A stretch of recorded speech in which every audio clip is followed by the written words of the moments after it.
Hello, everybody, and welcome back to another episode of The Push with Nick and KP. I'm KP, and Nick is here in attendance with me once more because today we're going to be going through our Friday Night SmackDown recap from this past Friday. That'll be the 8th of August edition. So, how about we break everything down across the course of the night and just basically just go into everything that took place? So, opening up the show, we would have John Cena on the heels of his loss at SummerSlam to Cody Rhodes. He would come on down to the ring, in his face, gimmick now that we're back onto, and he would basically just start to praise the energy and the volume of the crowd, before sort of like talking about, just the fans' presence in general and how sometimes they're able to hijack shows, and maybe those in WWE might be scared of the possibility of that taking place. Interesting start to the promo here from Cena, but he goes on to mention how the real show, in fact, is the fans and not the performers in front of them. He goes on to say how hard it is for people to write shows around crowds that are like the Montreal crowd, which, by the way, was pretty damn loud for the majority of the night. Canadian crowds do tend to be very loud, and they did not disappoint throughout the course of the evening. We do have a couple of things that we can mention about that going forward, but Cena very quick to know about how loud this crowd really was. He looked ahead knowing that he's only got 11 appearances left, and how he's actually scared that he might let people down with his remaining time, and that once he does eventually hang up the boots, that people might forget about him once he's done. Cena would go on to say that every superstar in the back now has a John Cena problem, before basically issuing a challenge for anybody brave enough to come and get some. The classic John Cena line. Sooner or later, we'd have Logan Paul come on down to the ring, basically just starting to slander John Cena, and the crowd just sort of as like a little tandem duo type thing there. It'd be a little odd sort of like interaction at the start, because basically Logan would refer to when Cena apparently said that Logan Paul does WWE better than any wrestler actually does, which is quite a surprising sentence. Cena quickly interrupts, but actually agrees with Logan Paul, basically just backing him up, saying that, he did say that, but actually, Logan Paul, you are a dumbass as well. Paul would basically call Cena a liar, saying how he's actually the show and not the Montreal crowd, so lower back to what Cena was saying earlier on. Before then, basically just issuing John Cena to a match, if the charity case is actually there, because it seems to be. Whilst this sort of interaction is going ahead, eventually gets to a point where Logan Paul suggests clash in Paris rather than right here on the show one-on-one. In front of the Montreal crowd. He wants a true French-speaking country, not not Montreal, not in Canada. As sort of like Cena's about to sort of respond to Logan Paul, and Logan's just sort of like dishing things out, still going forward. Drew McIntyre suddenly appears, attacking Cena from behind, which then leads to Cody Rhodes storming the ring. He brings the fight to Drew. He brings the fight to Drew as Cena handles Logan. Cena and Rhodes stand tall at the end of the segment, basically then challenging Logan and Drew to a tag team match later on in the show. So yeah, quite a hectic first start to the show there. A little interaction between Cena and Logan Paul before obviously Cody Rhodes and Drew McIntyre getting involved towards the late stages. More about that later on. We would then get a tag team match, which sees Talatonga and JC Mateo of the MFTs taking on Motor City Machine Guns, Chris Sabin and Alex Shelley, fresh off the heels of that crazy TLC match at SummerSlam. MCMG looked a little banged up for this one. They had some bandages on. They were a little bit taped up, and obviously still recovering from that very hellacious affair. This would be a win for Talatonga and JC Mateo in the end. And yeah, Motor City Machine Guns did get off the rails a little bit. Like they had a bit of a run towards like the middle stage of the contest, but in the end it was just too much, maybe too soon for these two. Taking on the much fresher Tala and JC. But it wouldn't be the end for the MFTs in this particular matchup, because then once the match would finish, Solo Sikoa would get into the ring, celebrating with his family members, grabbing a microphone, basically saying that Talatonga and JC, they're going to be tag team champions real soon. He said that he's ready for a fight himself. He's actually in his ring gear, but nobody in the back is ready for him. He would go on to basically just say that him and his MFTs are going to leave, but Nick Aldis soon appears. he would say how he's actually got somebody special lined up and ready for a fight against Solo Sikoa right here, right now, and someone that he knows very, very well. Well, cue the music of Sami Zayn, Montreal's hero, I guess you could say. He's had some absolutely hellacious, no, absolutely loud and proud reactions over the years during his appearances, and this one would be no different. He came out to an absolutely raucous crowd, and yeah, just a big ovation for the Canadian. He would eventually get into the ring, and then we would have a one-on-one matchup between Sami Zayn and Solo Sikoa.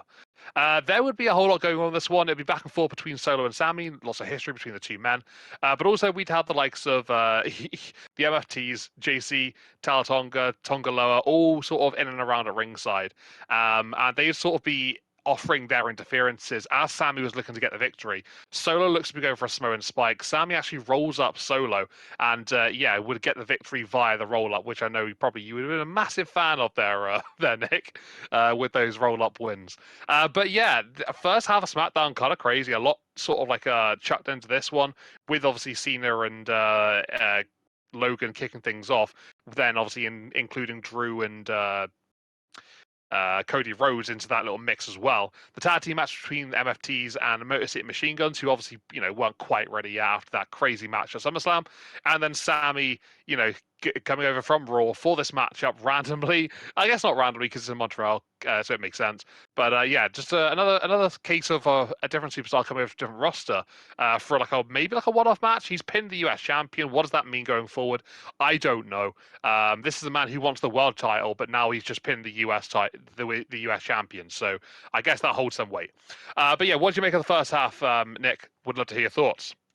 Well, first things first, you said it best in that the Montreal crowd, as Canada always typically does, tend to show up. Yeah, Montreal was really loud for Cena.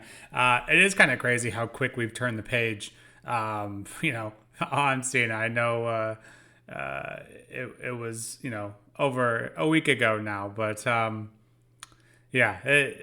he was forgiven quite quickly, and kind of saying the same about the WWE universe as well as Cody Rhodes, almost like it never happened. But clearly, building towards Clash in Paris now with Logan Paul declaring that match there and Cena accepting, and then getting that main event later on tonight. Clear that we have a path going forward for Clash in Paris, which is only just a couple of weeks out now. So a little more on that with the main event. But then the MFT is going up against the MCMGs. And yeah, you kind of think you said it perfectly, basically. MCMG definitely still a bit worse for wear, even though that was a week out now. MFT is clearly more fresh and dominant. I think that's fair to say. The promo that MCMG cut beforehand, and that was simply our climb back up to the top. Back up to the top starts here, and obviously that didn't quite work out. But MFT is definitely one of the more dominant factions groups in WWE right now. So I don't think that's too much to hang your hat on. But I think for the most part, this was more about MFT kind of showing out their dominance. And then of course Sami Zayn and Solo Sikoa. Yeah, it would have been weird to me if we didn't get Sami on a show in Montreal, for me personally. But yeah, that crowd reaction to Sami, arguably even louder than Cena. It was definitely close, if not. But they love Sami Zayn. They're rightfully so. When it comes to hometown heroes, I think Sami and Montreal just. I think that's hard to top for sure.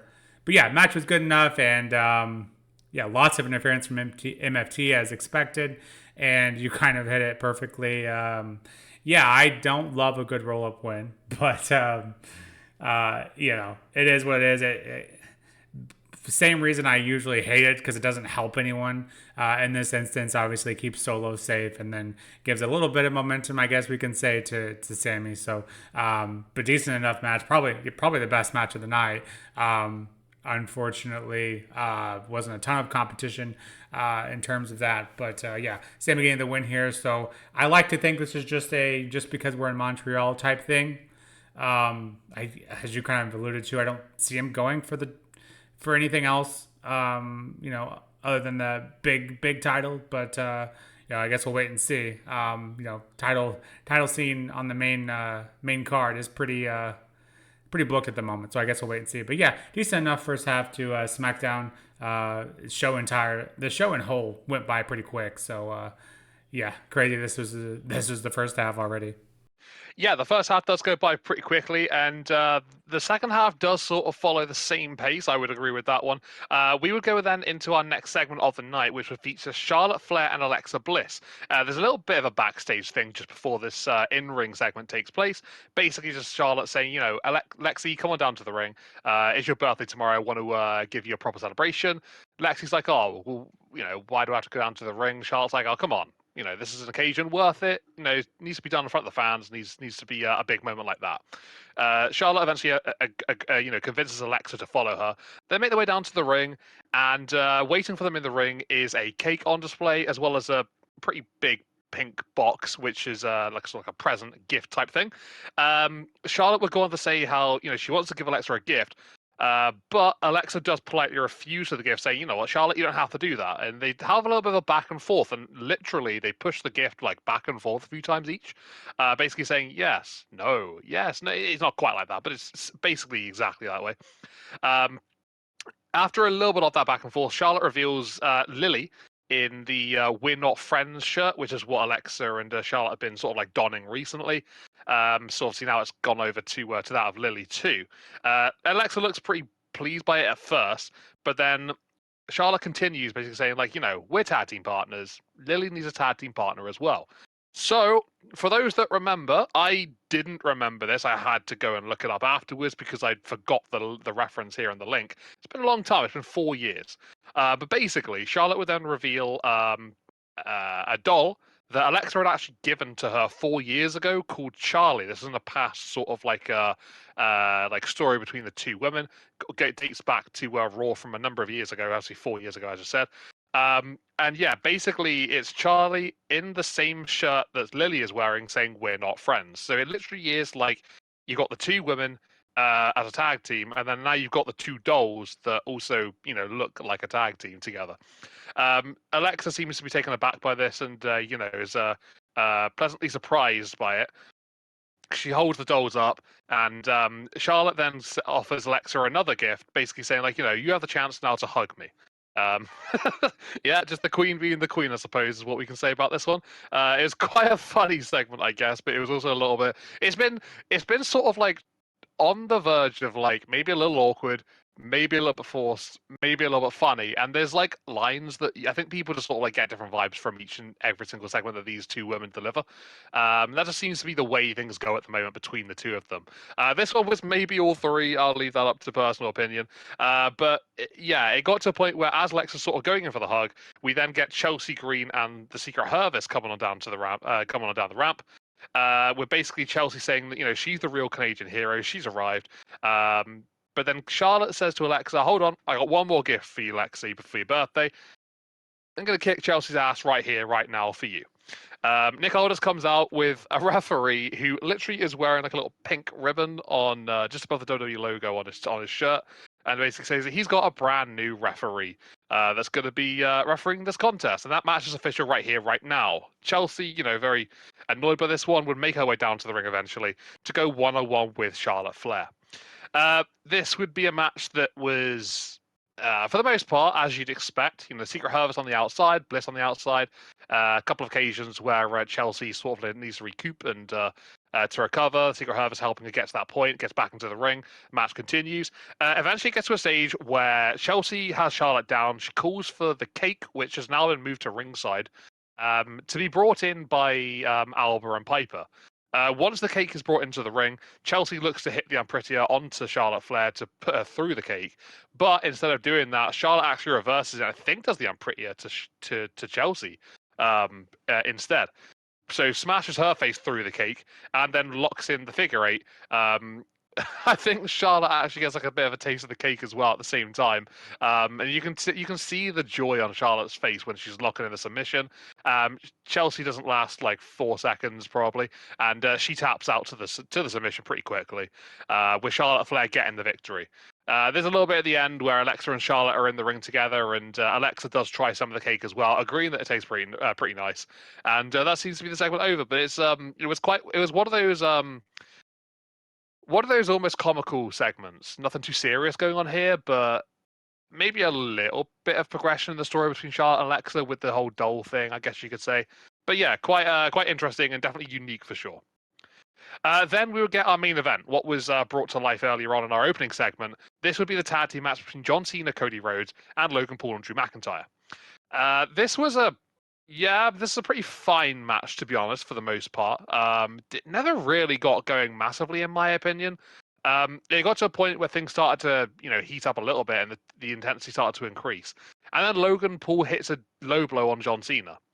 Going for the disqualification in the end. Referee calls it there and then.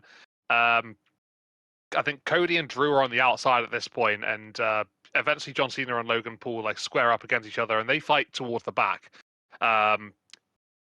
With them gone, it leaves Drew and Cody to continue on the outside brawling with one another. I think Cody's like preparing the announce table at the time, and then Drew McIntyre just launches the WWE Championship across Cody's face, smashing it onto him, leveling him at ringside. Cody's sort of like getting back up very, very, very slowly. Whilst Drew McIntyre sort of like plans his next move, he sees Cody's head like right against the announce table, and Drew delivers one of the most hellacious claymores that we'll probably ever see, just smashing Cody straight through the announce table with this absolutely destructive claymore kick. It was pretty brutal. It was a great way to end the show. Leaves Cody completely laid out, and Drew looks to be back in the main event picture on Friday night, which for me personally is amazing.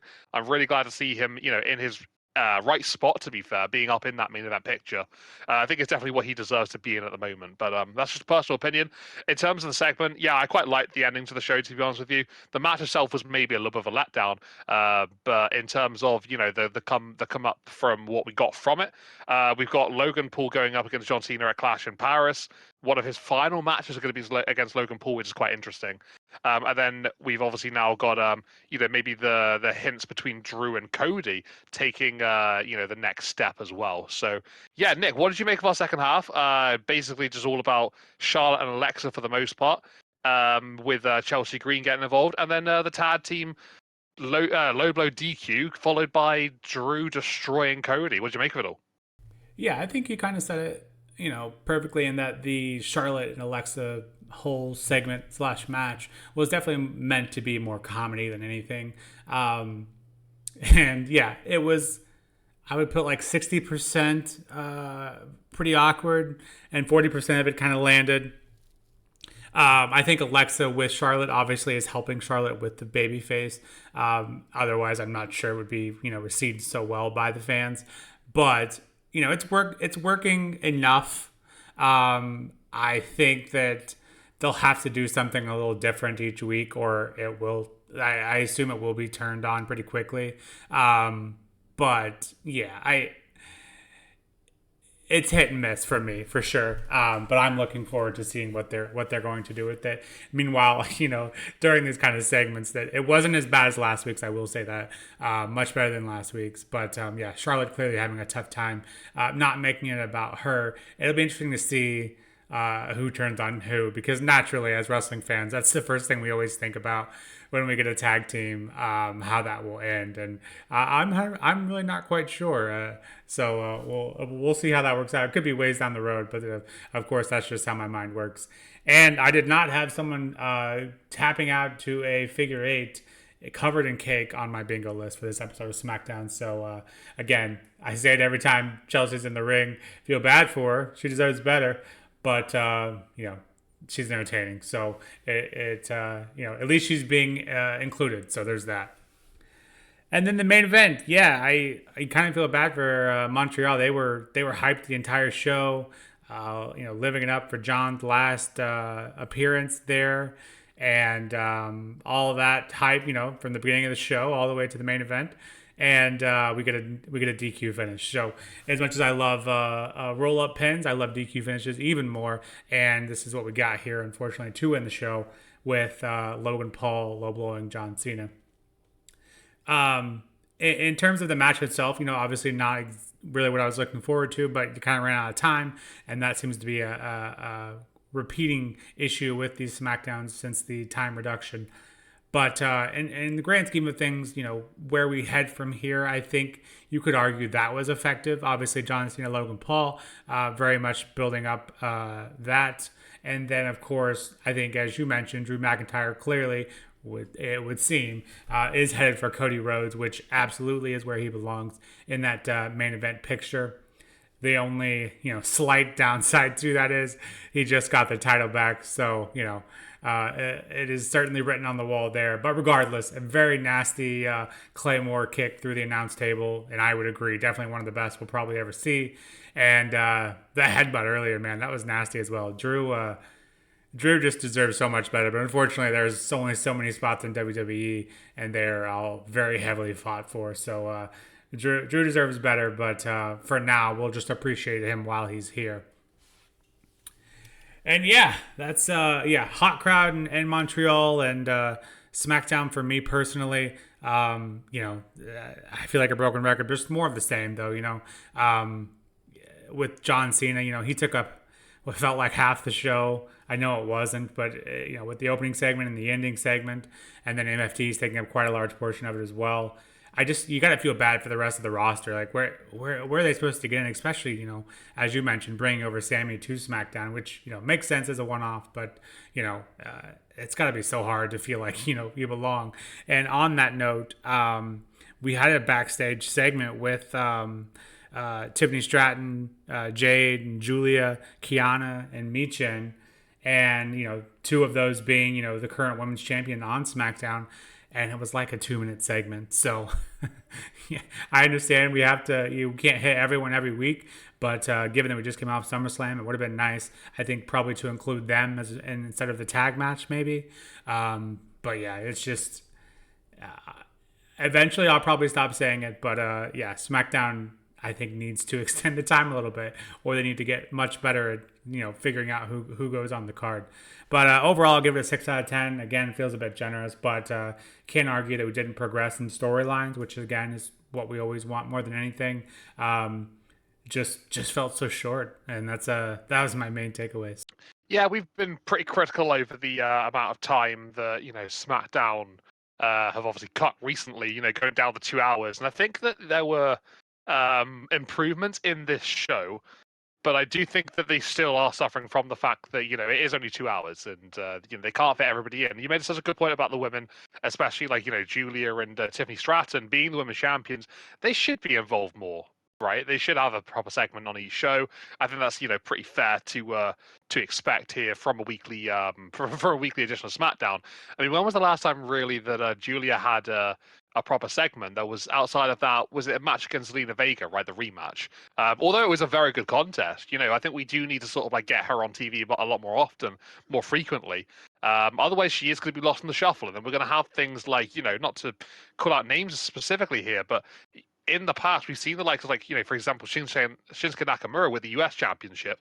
On the men's side, that was sort of lost in the shuffle as well. So just don't want to see that really happen to her, because she has a lot of talent, and B, it's just it's one of those things where we are having people come over from Raw, sorry, and vice versa. But I feel like that particular championship is getting just very little recognition at the moment. So yeah, I think this one was very catered to John Cena. Logan Paul, whatever, and the likes. And it didn't really give a lot of room for a lot of other stuff. Yeah, the segments, there's like 4 across the show, if you're talking like completely different things in ring. So it's kind of crazy, really, how it's like that. But yeah, I do think it was an improvement in the show. Like, I enjoyed it more, but there is just a big gap. You can tell people are not on the show. It's quite easy to see. I gave it a 7 out of 10. I think, yeah, improvements, but we just need to keep on working and just trying to keep building it up a little bit more, and hopefully, get a few people involved a lot more often. But basically, everybody, that is all that we have to say here ready for this episode of Friday Night SmackDown. Our recap is done. Everything discussed and spoken about. But yeah, if you like what we're putting out here, please consider leaving a like on the video and subscribing to our channel to keep up with future content coming up later on. We got obviously our Raw recap coming up next for the channel. We're off the back of SummerSlam now, so things obviously cooling down a little bit more. So yeah, we can get those out pretty much on time now, which would be great. And then obviously, if you feel like you're agreeing or disagreeing with anything that we're saying, let us know in the comments. Let us know where your thoughts are. We'd love to hear exactly what it is you're thinking about these as well. But for now, everybody, take it easy, take care. And this has been The Push with Nick and KP. We'll see you all in the next one. Thank you very much, and see you next time.